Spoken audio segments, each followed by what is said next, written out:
Hello అందరికీ welcome back to జో హవ్వ vlogs. ఈరోజు అయితే నేను అటుకులు పోపు వేసిన ఎట్లా వేసిన అనేది మొత్తం మీకు ఈ వీడియోలో చూపిస్తా. ఫస్ట్ అయితే ఒక గిన్నె కడాయి పెట్టి దాంట్లో అటుకుల్ని ఫస్ట్ ఫ్రై చేసుకోవాలి. ఏమంటే అటుకులు మెత్తగా ఉంటాయి కదా, పేపర్ అటుకులు ఇవి, అందుకని వాటిని ముందు రోస్ట్ చేసుకోవాలి, డ్రై రోస్ట్ చేసుకోవాలి. మంచిగా కొన్ని కొన్ని వేసుకుంటా అటుకులు మొత్తం ఫ్రై చేసుకోవాలన్నట్టు.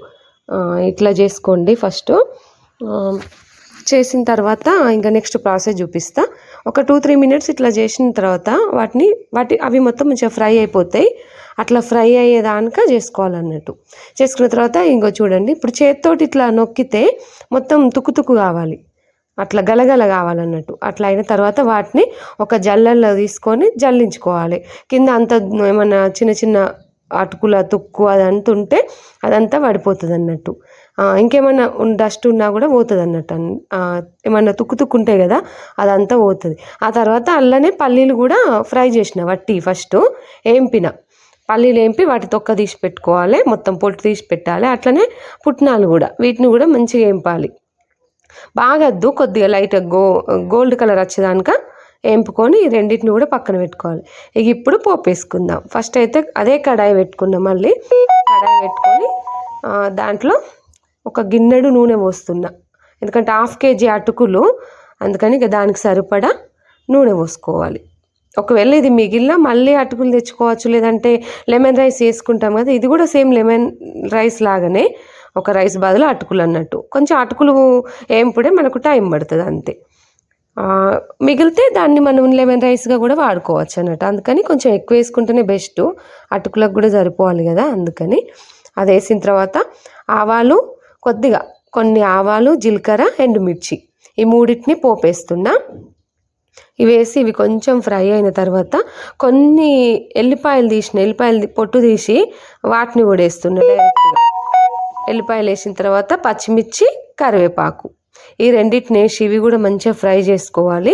మంట మీడియం పెట్టుకోండి, లేదంటే పచ్చిమిర్చి ఘాటు పోతుంది అన్నట్టు. మంచిగా మీడియం పెట్టుకొని ఇక ఫ్రై చేసుకోవాలి. మరి ఎక్కువ ఫ్రై చేయద్దు పచ్చిమిర్చి ఇప్పుడే, ఇంకా ఇలా పల్లీలు వేయాలి, ఇవన్నీ వేసేసరికి మొత్తం ఎండిపోయినట్టు అవుతాయి. కొంచెం ఫ్రై అయిందంటేనే అలా పల్లీలును పుట్నాలు మనం వేయించి పెట్టుకున్నాం కదా, వాటిని వేసుకోవాలి. అవి వేసి వాటిని కొంచెం ఫ్రై చేసుకోవాలన్నట్టు. తర్వాత పసుపు, ఇక అన్నిటికీ సరిపడా పసుపు, ఉప్పు, అటుకులకి సరిపడా ఉప్పు, వీటిని వేసుకొని దీన్ని కూడా ఒకసారి మంచిగా కలుపుకోవాలి. ఉప్పు పసుపు ఈ పల్లీలకి, పచ్చిమిర్చికి, వీటన్నిటికి పట్టేటట్టు మంచిగా కలుపుకోవాలన్నట్టు. ఇదిగోండి, ఇలా కలుపుకున్న తర్వాత నురుగుగా వస్తుంది కొంచెం నూనె. అప్పుడు ఒక నిమ్మకాయ గింజలు తీసేయరి, లేదంటే అటుకులు తినేటప్పుడు మాత్రం నోట్లకి వస్తే నోరంతా చేదైపోతుంది. మొత్తం గింజలు తీసేసి నిమ్మకాయను కూడా ఇందులో విండి మంచిగా కలుపుకోవాలి. ఇట్లా కలుపుకొని ఇంకా స్టవ్ ఆఫ్ చేసేసుకుంటే అయిపోద్ది. ఇది మొత్తం చల్లారడానికి ఉంచాలి. చల్లని తర్వాత ఇప్పుడు ఇక అటుకులలో కలపాలి. వేయించి పెట్టిన అటుకులు ఉన్నాయి కదా, వాటిని పక్కకు తీసుకున్నా, లేవన్నా నలుపులు అవి ఉంటే తీసేసి వాటిని పక్కకు పెట్టుకున్నా. ఇప్పుడు ఈ అటుకుల కలిపిన అది ఉన్నది కదా పోపు, ఆ పోపుని వేసి మంచిగా కలుపుకోవాలి. ఇక వేసుకొని ఒకసారి కొంచెం కలుపుకోండి, ఎందుకంటే ఉప్పు ఎక్కువైందా లేదంటే ఏమన్నా అయిందా తెలుస్తుంది.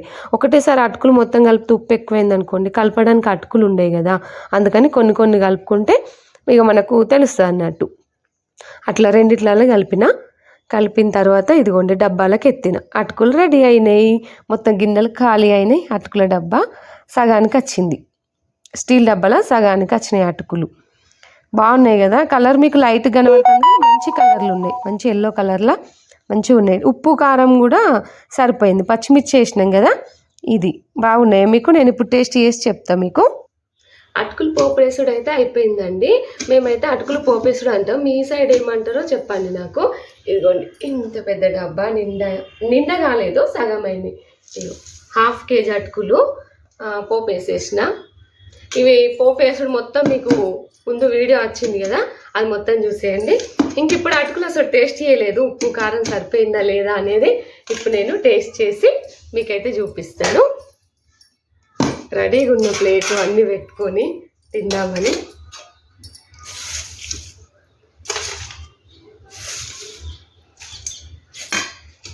ఇది పెట్టుకున్నా, దీనికి మూత పెట్టేద్దాం. మూత కూడా పెట్టేస్తాం బాక్స్కి. ఇంకా కొందరేమో ఇంట్లో బోల్ పెళ్ళాలు ఉంటాయి కదా, బోల్ పెళ్ళాలు కలుపుకుంటారు, లేదంటే బూందీ వేసుకొని అది కలుపుతారు. నేనేమో అట్టిగా నార్మల్గానే చేసేస్తా. కొందరు ఇంకా ఇవేంటి ఆనియన్ ఉంటుంది కదా, ఆనియన్ మంచిగా ఎర్రగా ఫ్రై చేసి కూడా వేస్తారు. మా అమ్మ కూడా అట్లనే వేస్తుంది. ఈసారి అయితే నేను నార్మల్గానే చేసేసిన. నేను ఎప్పటికి ఇట్నే చేస్తాను నార్మల్గా, దీంట్లో ఏం వెయ్యా. ఇప్పుడు టేస్ట్ చేసి చెప్తా మీకు.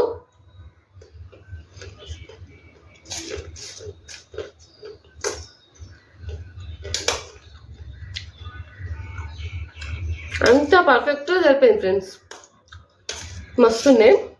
పల్లీలు పుట్నాలు వేసినాం కదా, మస్తు టేస్ట్ ఉంది.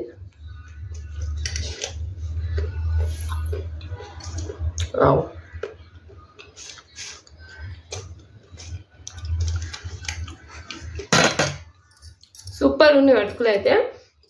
మీరు ఒకసారి ట్రై చేయండి. మీరు కూడా ఎట్లా చేస్తారో నాకు కామెంట్ చేయండి. ఒకవేళ ఇట్లా వేయకపోతే ఎవరన్నా మాత్రం ఇట్లా ట్రై చేసి చూడండి, మంచిగా ఉంటాయి. ఎండుమిర్చి కూడా మంచిగా ఫ్రై అయినాయి కదా, ఎండుమిర్చి ఉంటే కూడా సూపర్ ఉంటుంది. మా బావ అయితే మెయిన్ ఈ పల్లీలు ఎండుమిర్చి